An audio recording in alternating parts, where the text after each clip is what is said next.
Shannon Tipton here, and welcome to the Learning Rebels Coffee Chat, where all the cool L&D peeps hang out. While you're here, don't forget to hit the subscribe button so you don't miss out on future chats. Today, the cool kids were talking about the secret sauce behind successful sales training. Our conversation today is centered around the understanding that much of the sales content delivered to salespeople is similar. What really makes it different is going to be the delivery. Now, salespeople are a unique group of learners. They want the training, but they want it to be relevant, not to disrupt from their time on the job, and they want it to be easily consumable. Oh, wait, maybe they aren't that different after all. But there are some unique barriers, however, and how we deliver training to the sales team has to be viewed from a different lens. Therefore, let's answer the big question on the table. What different sales training ideas or processes can we use to help sales teams see greater success? So, without further ado, let's get to it. I knew that this would be a session that might be a little limited in participants because not everybody deals with sales training. But I knew that there were a few of you, a number of you actually, who do directly deal with sales training or has some input or connection to sales training initiatives. And I thought today would be a great opportunity to have that discussion. I love the topic. I've been in sales for a million years, including Girl Scout cookies and stuff like that. Like I won the special camping cup that collapsed flat. But I'm all about resource selling and that sort of thing. I just had not a heated discussion, but members of my team, who want to try to do a one call close and all that kind of stuff. And I think that in the long run, it doesn't work. So selling through authenticity, has always gotten me through. So I love that we've gone from sales training to sales enablement. We're starting to change some of the words because sales is such a dirty word, even though we're all doing it 24/7 every day. Right, right. Exactly. And Mary, thank you, Mary, for popping up there in the chat. So she says that she's not with sales training within her organization, but always willing to learn something new. And I think that's the benefit, isn't it?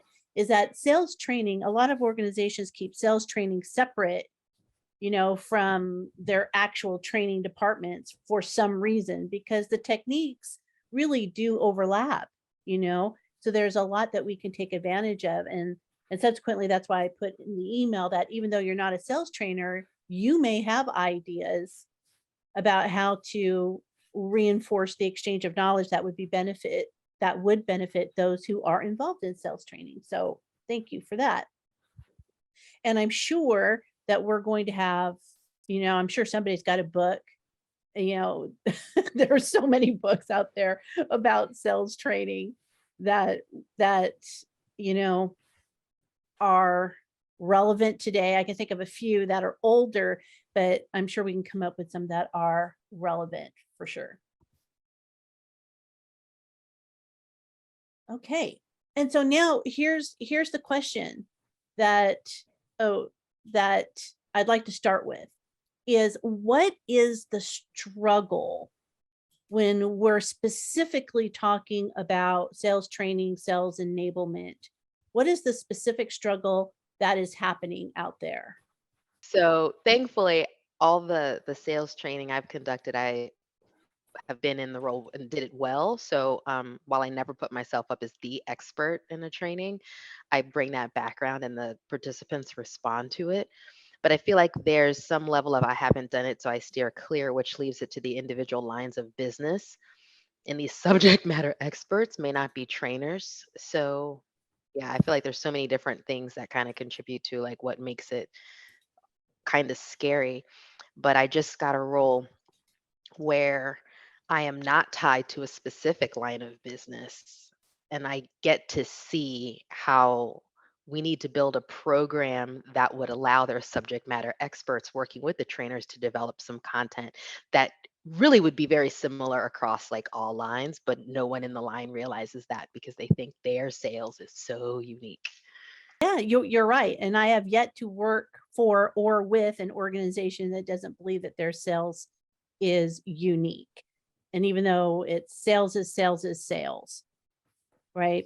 And your product may be different and your product knowledge programs may be different, but the methods are not that terribly different, right?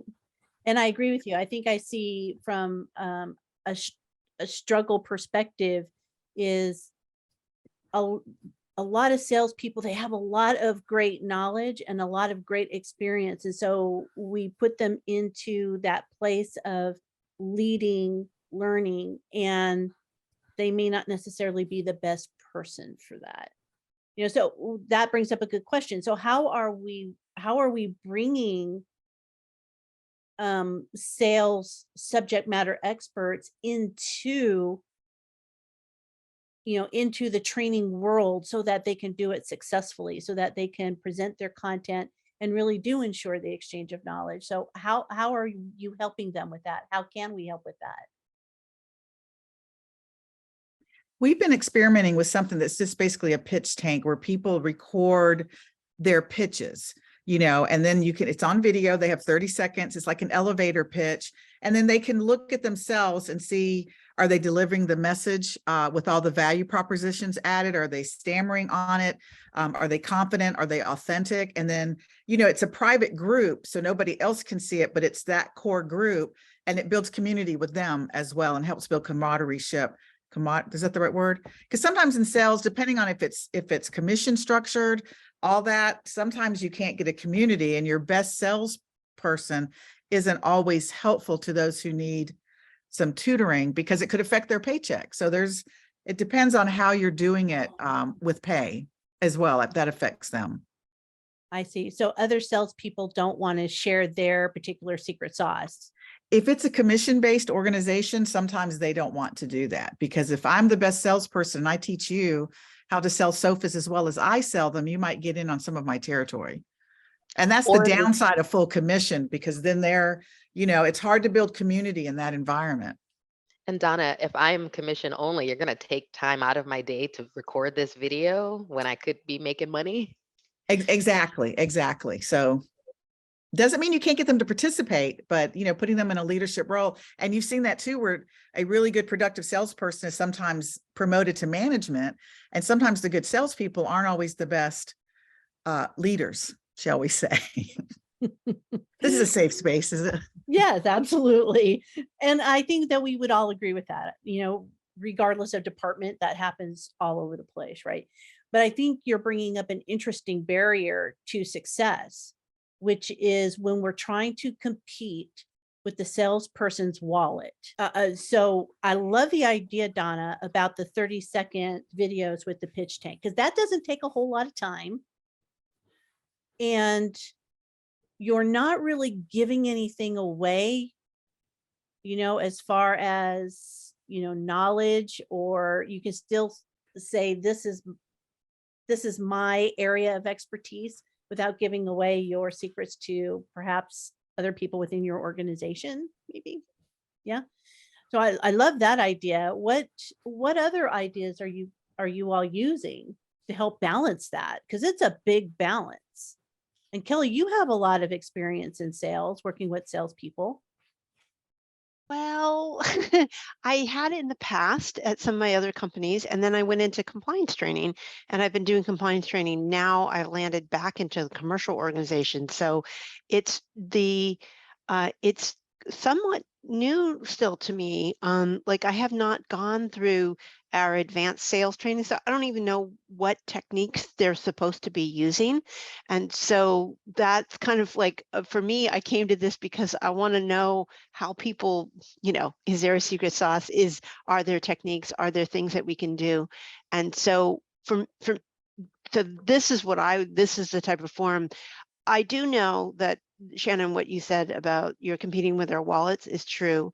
Our salespeople aren't just selling, but they're also doing patient support, and they're in the operating room. We're a medical device company. And so you're not just competing with their wallet, you're also competing with patient care.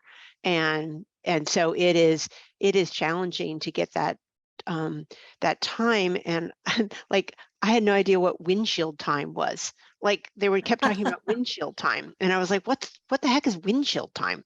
And What does that mean? I don't know that term. Is that like Go, sometimes you're go the ahead, bug and Ebony. sometimes Do you're the you want to windshield? define Ebony, you windshield want to time? talk about what windshield time is? Yeah, especially for those organizations that are close enough that you don't fly to different locations, but you stay in the car. Ah, So like you get a lot of windshield time. Some people say wheeled office. Right.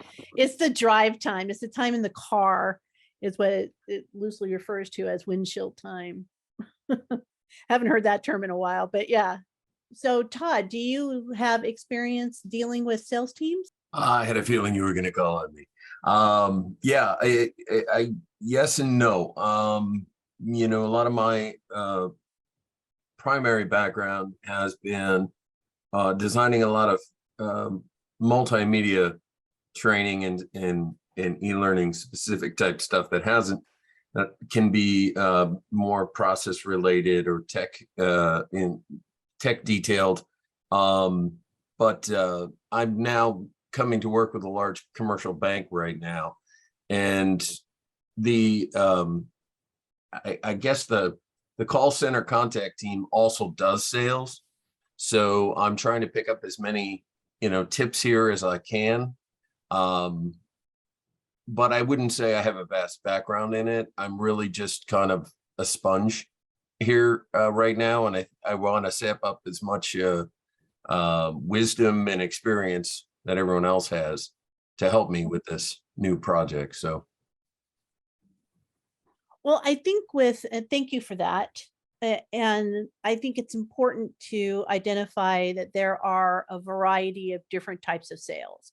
So you have the sales that you're talking about, Todd, over the counter type of sales where you're depending on cross selling and upselling of different product to a person who's already there or is already in your ecosystem. And then you have those that are dedicated salespeople who are out, they're doing the cold calls, they're following up on leads, right? They're pushing the new product out to the market. Two very different types of sales. Beth, I'm curious, welcome. And what is your background and what are your thoughts behind the topic? Yeah, so I am in this role. I have not been in sales, so I concur with everyone's thoughts that it's hard to build trust when you haven't done this. In fact, there is an atmosphere right now that one of our senior leaders has never been in sales, so there's some animosity towards even that. Oh. You haven't walked a mile in my shoes. How dare you set expectations? All those kind of pieces. So we have a very experienced sales group of 200 or less, and they know what they're doing. They claim to know what they're doing. Our go-to-market strategy has shifted since January, and they still, the thought of them going through training is beneath them because they've got it, and they're successful. So it's not broke. Why fix it? So I'm kind of with the others here. I'm trying to, and much of what we do is, to your point, Shannon, the old stuff. We haven't really renewed a lot of what we've done. We've launched a lot of training this year, but it has been mainly on demand, so people can do it when they have their office days. But we do the role plays, and we still do a lot of it how we've done it in the past. It gets decent reviews, but doesn't have an injection of new stuff. So I'm sort of here to listen. I was hoping somebody would have the silver bullet. Donna, we have Brainshark, so we have tried the video coaching, have had limited uptake. So trying to find a group right now that will grasp that concept and have a kind of a pilot, so that we can say, look at how awesome this is, and they can tell their friends and have that peer group. So trying to find those ideas, but loving the conversation. So thanks for asking. Mm-hmm. You're welcome. And thank you for that input. Trust is something that is huge in regards to sales and salespeople themselves. I hesitate to say, because I really don't like generalizing. In my experience, I'll just say it like this. In my experience, I find that salespeople are a little bit more cynical sometimes because they're in that role of seeing all sorts of different people in all sorts of different environments, and so they can see it coming. Excuse me, they see the bullshit coming. And so now it's how can we build that trust? How can we be more authentic with them, and just letting them know we're not putting them through these sorts of exercises just because, that's what we've always done. What are some of the techniques that we can use to help those salespeople be more successful? And one of the things that I've seen in the past, uh, which always just kills me sometimes, is that, we lean on old techniques and we have a whole new process of sales that is happening right now, especially when you think about coming out of the other end of the pandemic. And tackling that becomes critical. So what are some of the new techniques that we can use? So let me throw one out. The typical one is like role plays. So we're going to have the salespeople role play selling to somebody else. And the twist on that would be Donna's, pitch tank. I think that's a great twist on role playing exercises. So how can we twist that and think about role playing exercises in that's a different approach that salespeople might be able to get behind? I think implementing more, somebody had mentioned mobile device friendly, because just in time training, depending on what you're selling, a lot of times there's details there, and having product knowledge and support from your company is huge. And we've all been in situations where people have been oversold, and the marketing department and the engineering department and the sales department are not always copacetic. But with the sales, nothing happens until a sale is made, regardless of where you are. So, but more access to better on demand or just in time. Like I might be going into a sales meeting and suddenly I forgot, crap, what are the dimensions of that filing cabinet? And then if I have a quick access, I don't want to file through some PDF stuff. I want to be able to type in file cabinet and get the details I need. And then I look smart and competent going in when I'm client facing. And that builds trust with the client too. If I know my stuff, it builds trust. Which is a huge barrier to success, isn't it? Because today the consumer is more informed than ever before. And now it's like you're competing with the internet, Ebony. Working in insurance and investments, I'm like, they have more access to information than ever before, and they believe they're more informed than ever before. Right. And then that creates a whole other issue. Talk about different coins, same side of the different coin. Different side of the same coin. Yes, Ebony, I hear you. Yeah.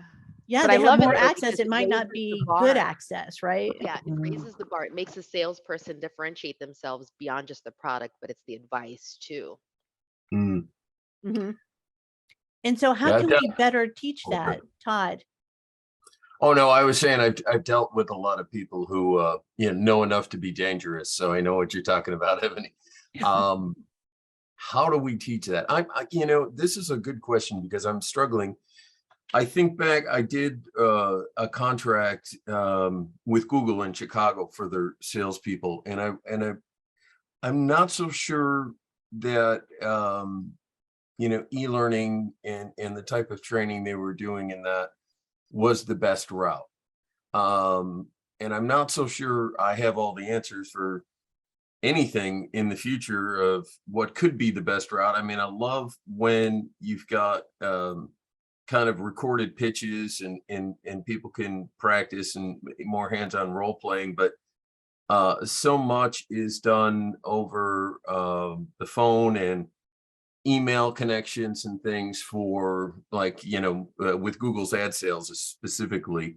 It wasn't face to face. They weren't necessarily going out and making these face-to-face connection. So um, I'm still struggling. I want to pick up as much as possible here. Like I said, this is not my forte area. So I want to learn, but I think there's got to be something more ingenious that we could be doing using tech today, as long as we have access to it, to better train. And I know it's got to be in the video realm, but there's a number of caveats there. And then like we have a problem with the bank I'm with right now. They are limited on bandwidth in their facility. So all the individuals getting trained can't be on camera. And you know, and that's all right. That's kind of cutting you off at the knees right there. So, you know, I don't have any answers here right now, but I just want to keep thinking through it. So Yeah. I got my thinking cap on. So That's it. And that's what we're all I'll try my here best. for. Let's think through it. Let's think through it.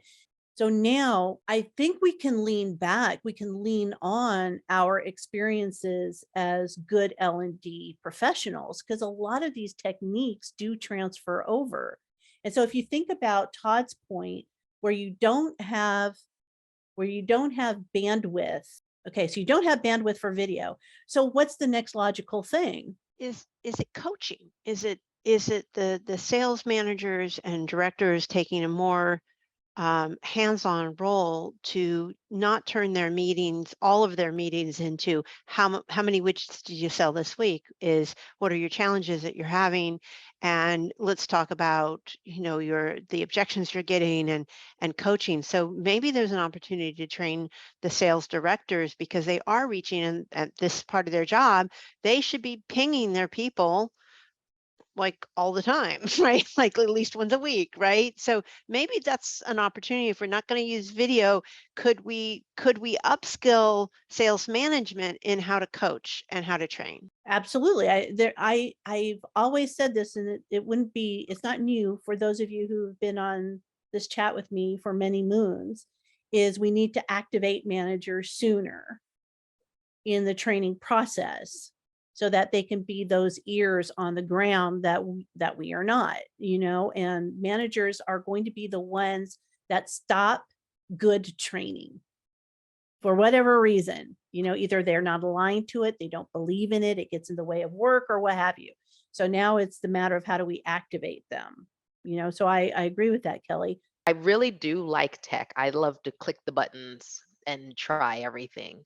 But in my experience, really great salespeople come from two camps. One says, I use this process every single time with every single client and I get consistent results. And then you've got the other camp that says, I fly by the seat of my pants and I read the situation and I rock out because I read the situation. And I would argue that there's far more overlap. Like there is a process, even to those who don't believe they have a process. So Mhm. our role would be to, you know, do a deep dive analysis in our organization to find out what that process looks like from start to, can't say finish because really sales is a cycle, but what would it look like? How can we define it? And if you could get those managers and leaders to buy in with what their frontline salespeople are saying is what they do every day, and then to sanction it so that, or bless it so that it becomes like the way the organization does their sales, that would be such a win. And regardless of how we decide to deliver that content, it would give managers something to coach to. It would give someone who's new a process to learn. It would give someone who was trying to develop, you know, areas to figure out where they could enhance their skills. And then it would allow us to go, oh, in this process, your issue was follow up. We can teach you follow up. Hey. And then it kind of makes it a little bit easier, more manageable for us, whether or not we have sales training. Mhm. Mhm. I like that. Here's what I like is everything has some sort of underpinning process. There's always a foundation of a process somewhere. What are we doing to figure that out? And I think for you, Todd, that would also be something that I would do, is find out what are those conversations like over the counter? What do they sound like? What sort of words are they using? and how can you build that in that natural conversation into part of a process, right? So now how do we get them, how do we get them to practice that? How do we get them to use it? Stella, I see your hand. Yes, I think it's okay for a native English speaker, but if you have a lot of foreigners, and I only have foreigners and the native speakers are a minority, I think I have to work with visuals, only visuals and some text and subtitles and everything, so they get maybe half of it.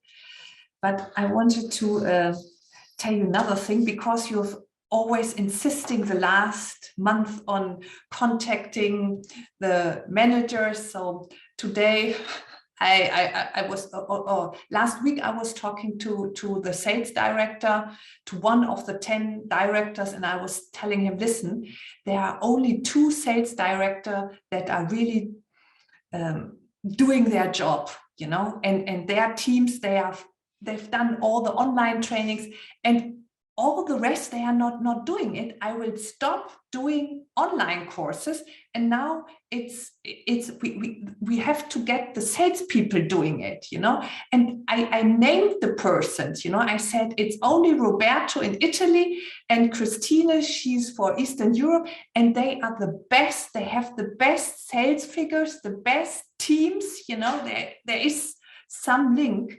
And then the sales director I was talking to, he's the most important one, and his team is not trained at all.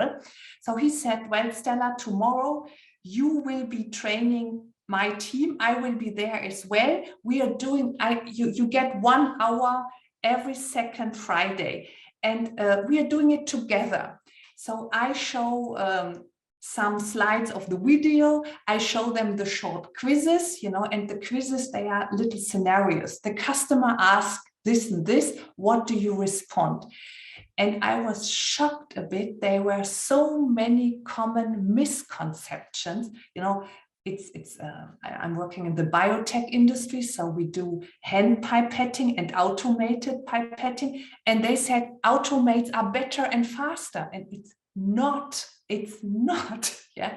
So I was telling them, and I asked them, what do you suggest? And so I will do this for all the sales team, have my coffee chat with the salespersons and in a group, and they get very, very silent when it comes to answer the question. And then you reveal the misconceptions, and their self-efficacy is not balanced.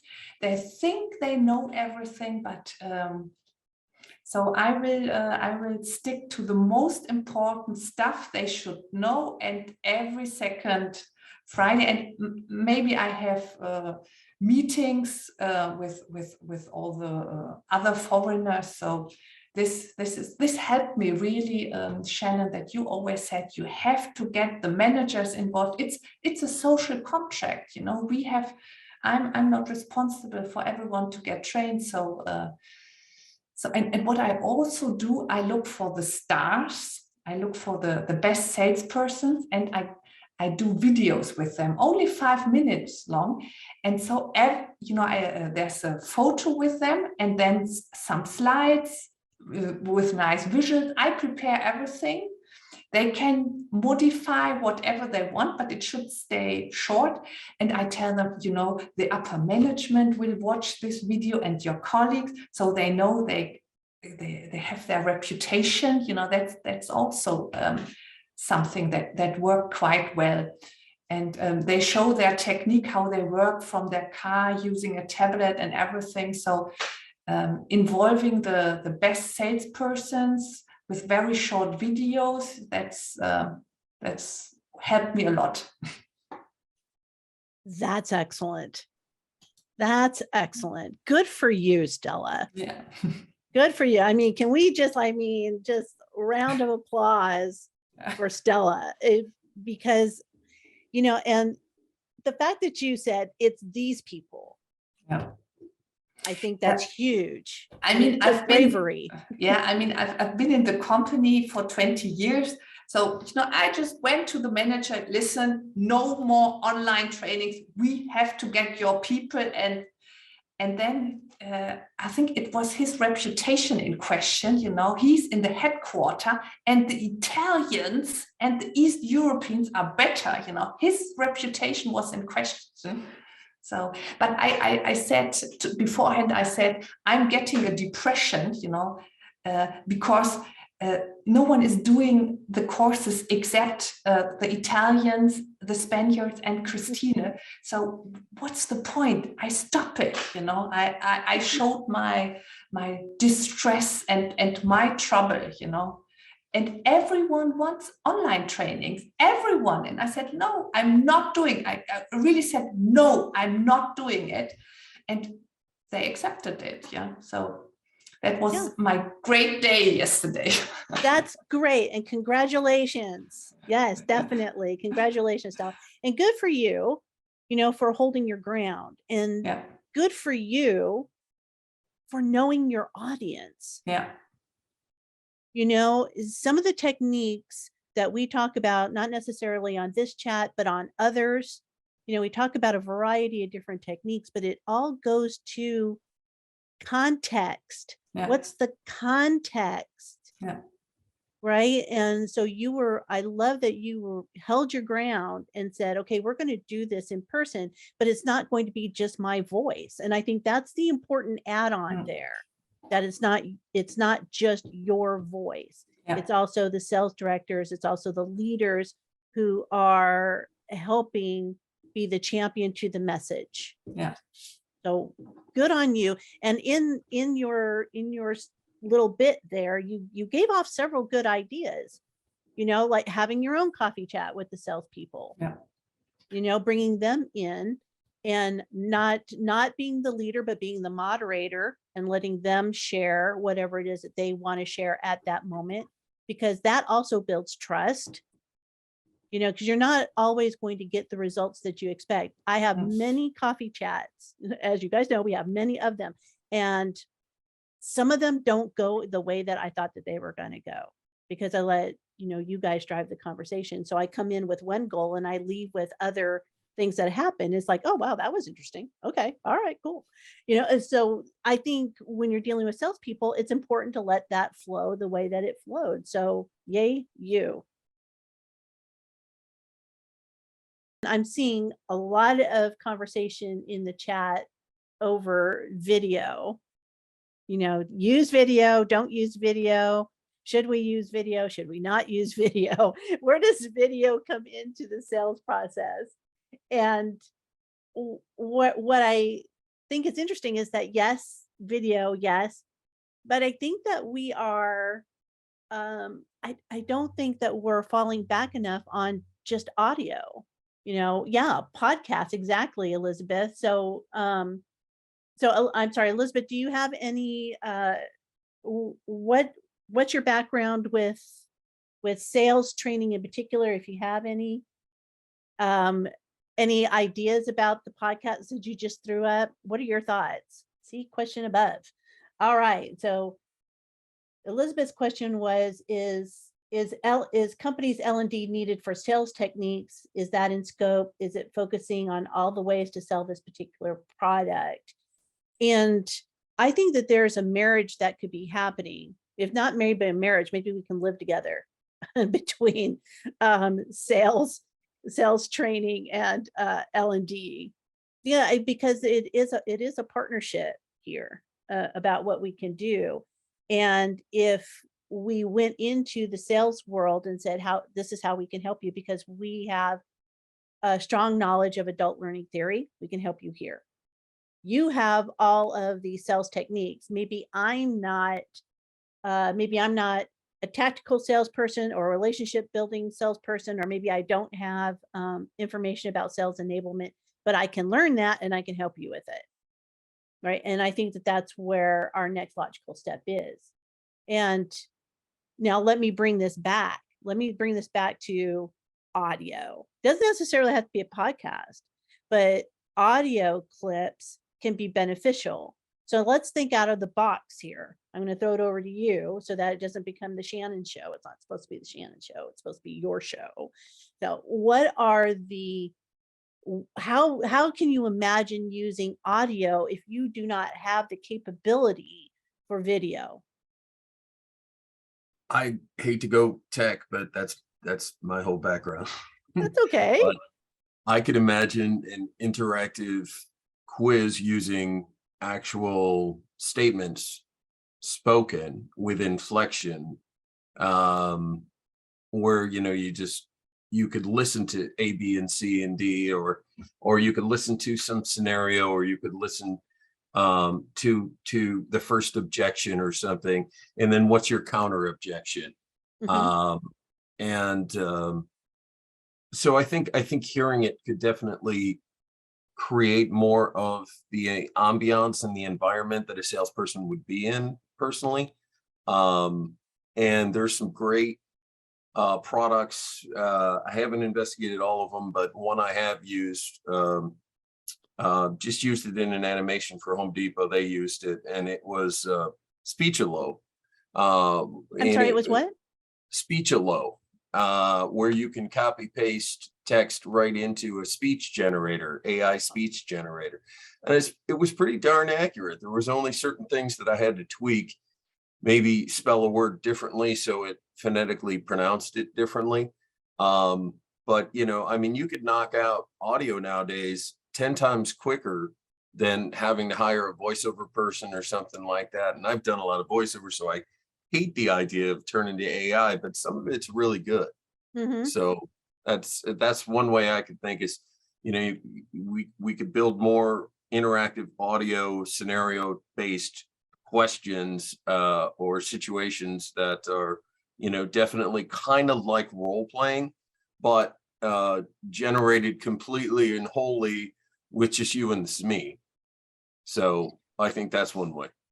I love that idea. Why make them read something when they can hear it? Because that's really what, if we go back to Patty Shanks, if you remember Patty Shanks, Learn Something New Wednesday, she was talking about putting the test questions in the context of how people are going to respond to them or how people are going to use the answers in real life. And I think that's a great example, Todd. I love that. All right. Kelly, I see your hand.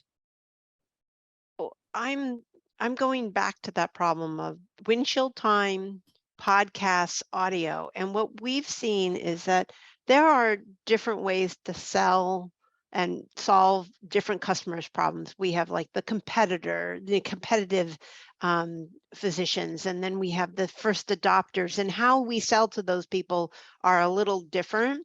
But we find that when we get at sales meetings, and it's very difficult for them to practice the different ways to sell those and to remember it. And so, and we had the technology tool question, but I was kind of thinking, my Amazon device over there, no, I won't say her name, does play a game where you can play like a game. You say an answer and then they respond. And I'm not so much as a game, but you could say, okay, this is the scenario. Would you like to hear the selling to a competitor user?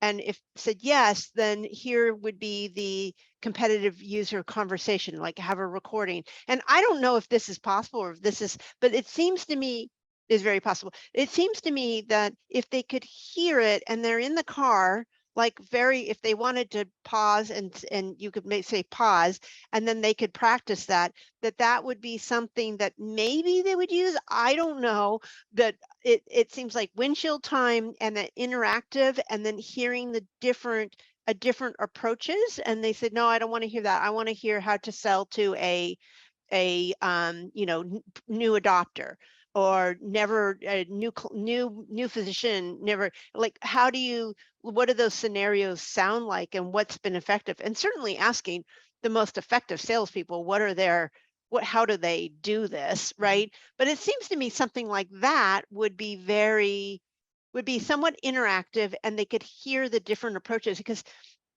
that's kind of what we try to do in person. We try to get them to say, okay, here's this scenario, now try this. And you know, the other salesperson is the devil's advocate. And you could have an AI say, well, I just really like this other, this other companies. I've worked with their rep for years, right? Mhm, mhm, And so something like that. So mhm. that's what I'm kind of putting out there. Ideas, I got ideas. Yes, those are great ideas. And that is absolutely doable.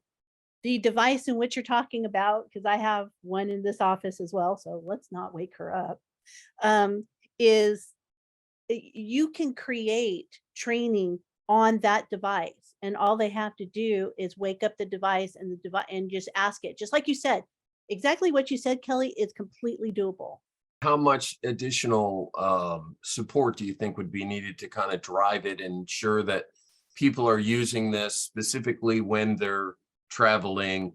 And they, I mean, you'd have to build awareness, you'd have to get some good manager support and stuff behind it. And then you'd kind of have to have a little bit of a PR campaign to kind of, launch it and make sure people get in the flow of using it on a regular basis. And I think it's a great idea. I love it.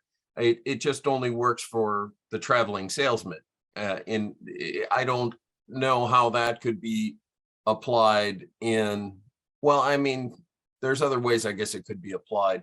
But phone sales and like I said, contact centers that also upsell in situations. I'm trying to think how I can apply it right now because I like it. The more we stay focused on this audio, it streamlines the bandwidth, it streamlines the overall investment in tech and also the effort, to create video, edit video, all that stuff is so much more time intensive, and we need things that are efficient. So I think they're great ideas. I hope to hear more. I appreciate being here and hearing what you all say. It's really good to, in one sense, hear sort of the same struggles that I have as well. I am in sales training for a medical device company, and we hear time and time again about how role play is not something that the sales team wants to do. But they recognize at the end of the day how beneficial it is after they've gotten that chance to talk through it and get some feedback. I think where we do struggle is not only the tools we've used, we've implemented things like QStream that allows us to do that sort of video coaching, right? But getting our leaders to provide that feedback has been a struggle. And so then the folks that were doing it don't want to do it anymore because they're not getting the feedback that they get. So I really like this last idea about using the device that we will not name because it perked my interest thinking about how we could actually put that into use. I think it would pique a lot of interest on the team. You're right. It's that lack of feedback, isn't it? Why are they going to participate if they're not going to get any feedback on their performance? Right. And so it goes back to, Stella's conversation and everybody else's conversation, which is about, how do we instill in sales directors, leaders, et cetera, that it's not bottom up. It's a collaborative effort. Everybody needs to be involved, right? It takes a village, and you, Mr. Leader, Miss Leader, you're part of this village. As a matter of fact, you are the leader of the village. So you need to be even more involved in what is happening. Yeah. Now it could be, when we think about audio and using the device that shall not be named with it, it could also be a podcast. And I'm going to say podcast in bunny ears. It's a quote. Because what you can do is you can create audio clips and create a topic, let's say product X. So the product X podcast, and then you can do episodes, again, quote, episodes, right? That talk about, here's one 5-minute or 15-minute episode about the features. Here's another 15-minute episode about frequently asked questions. Here's another episode about dealing with objections. Here's another episode about, things that might be barriers to entry for this product, right? So you can do all of this and put it under the guise of a podcast. And there are many podcasting hosting platforms that do it securely. They do it especially for organizations. So you don't have to use one like, Podbean, which is what we use for our podcast, to host it. So there are other ways to get around that. And so at least it's listening. And so Todd, for you, it's like, well, maybe they can listen to it while they're having lunch, or maybe it's easy enough for them to listen to while they're on break. Not that they have to, but here it is, to get tips and techniques for that. And then you have tools, well, like Donna, your tool. So Donna works for a company called Learny, and Learny is all about video training, and it's kind of what I refer to as, and I might be wrong, it's like the TikTok kind of, for learning. And I think that that's fun, and it's a great tool that people might be able to utilize as well, because it's right there, it's on the phone, and it's easy access, right? So that's another secure entry to getting learning out in front of people. And not just my platform, but other platforms that put it in. It's micro learning is what Shannon's talking about. And I've learned, let me plug Shannon. I've read this book a dozen times, and it's all about micro learning. And not everything. I'm not the author of that book. Let's be clear. She's not the author, but she's quoted in here several times. But yes, and this is great for salespeople because we tend to be a little bit neurodiverse sometimes. We tend to be quick thinkers, not all the time, but like micro learning, to put it in a 30-second burst or whatever tool you want to use, but to condense that message. I think Kelly, somebody was saying it earlier, where no fluff, no stuff, just direct and to the point, and then making it searchable so that it's easy. I just have to go type in, I want to learn the microphone that Laid Back T-Man has. I type in just the word for that microphone. Now I have the specs for that microphone. And that micro learning comes under that just-in-time learning on demand. It's all of that stuff. Because a lot of times, in order for salespeople to make their numbers, if they know their conversion rates, for them to get 10 sales, they have to talk to 100 people or whatever their conversion rate is. So bam, bam, bam, their time for training, even though it's so important, they feel like they don't have time for it. Well, if you're not going to train because you don't have time, you're not going to be able to make the sales that would give you the more time that you could train it. Y'all know that. It all layers on top of each other. Yeah, it's a vicious cycle, isn't it? Yep, it's a vicious cycle. And we go back talking about role plays, because here, this is like video role play. And then you can also do the same thing with audio. So you have like kind of this audio, quote unquote, role play, loosely defined, and is doing role plays differently, because I realize that a lot of organizations, still do lean on role plays. But here's my view on role plays, is Shannon has a view. I'm shocked, amazed on role plays, is that we don't do them well enough. And the people who are participating in the role plays, they are just acting through the role play. They're saying what you want them to say. And then everyone gets a high five and a gold star, and they go about their way. And we're shocked and amazed when they don't do it the way that we needed them to do it, because they really didn't practice the skill. And part of, I think, if we wanted to take if you wanted to take role plays one step further, it's all about, and some of you may already do this, if you're doing role plays in a triad rather than two, and you're putting that triad up against a rubric. So you're building a rubric about what they are supposed to be saying and how they're supposed to be saying it. And you have someone there with an unbiased eye who is, going through the rubric with them. Tedious, but that's what makes it beneficial. And, for the people in the back, for the people who are listening and not on this call, please do not bring your role players to the front of the group and have them role play in front of a bunch of people. Rude and wrong. Okay, so now, so how can we do this? So I think that we can do role plays and not necessarily have to all be in the same place. So yes, there's a place for Teams, and yes, there's a place for Slack and all of those other Zoom, right? But what if we can't get them all together? And so maybe again, this is where audio bits or video bits can come in handy, where they record something and then somebody else listens to it, gives them feedback, and they record their bit. So it becomes more of a virtual role play. So maybe there's an idea there. I don't know exactly how that might work, but I sense that there's a possibility there, right? So lots of different ways to take a look at this. Well, and while I have you here and talking about different ways, right?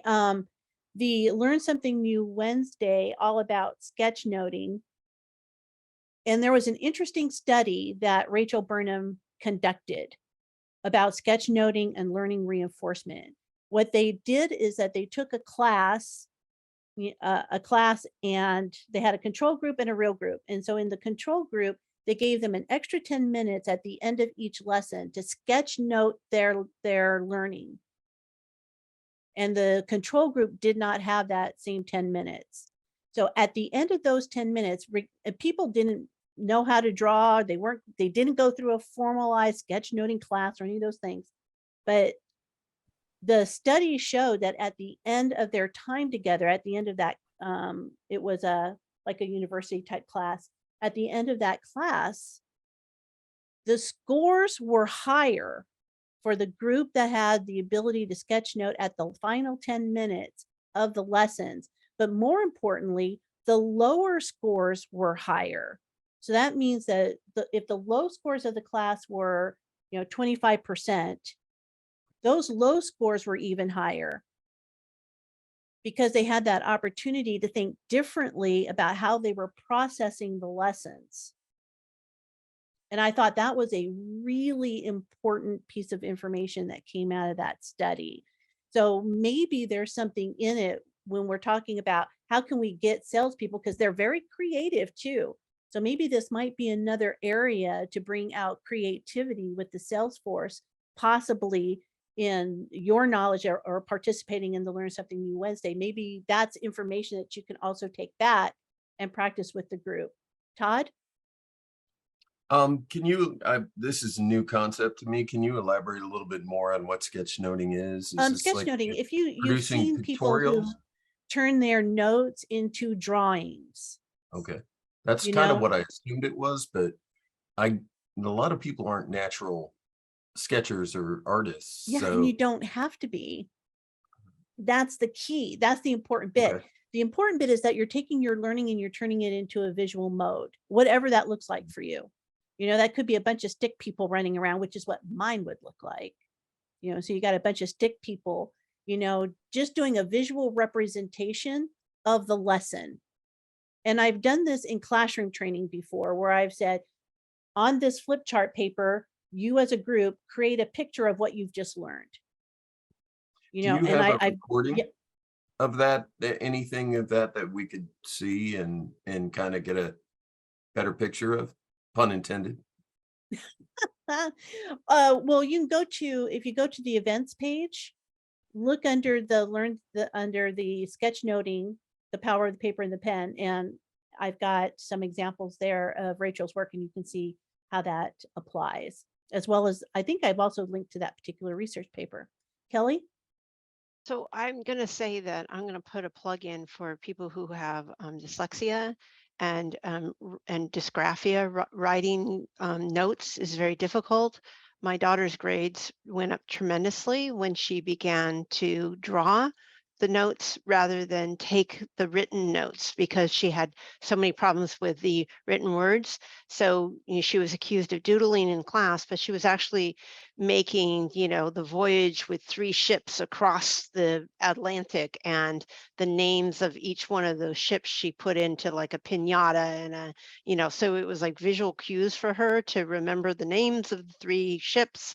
And so her when we figured this out was, I think, her sophomore year in high school, that it started, the information flow started to go. So she would just kind of sketch things out very quickly, and it did actually very much help. So just children and people with dyslexia, this is an amazing way to reinforce learning.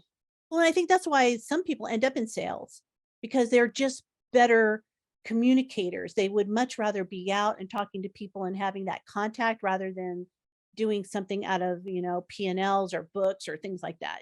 I think that's how some people actually start some of their careers. And I think that this is a different way when we think about how can we help salespeople do better at what they do. Maybe this is just a different technique. It's just a coincidence that this coffee chat and that learn something new just happen to be up against each other. But I think there might be something there about how we can help them think differently through their own sales process. Maybe it's about sketchnoting their sales process.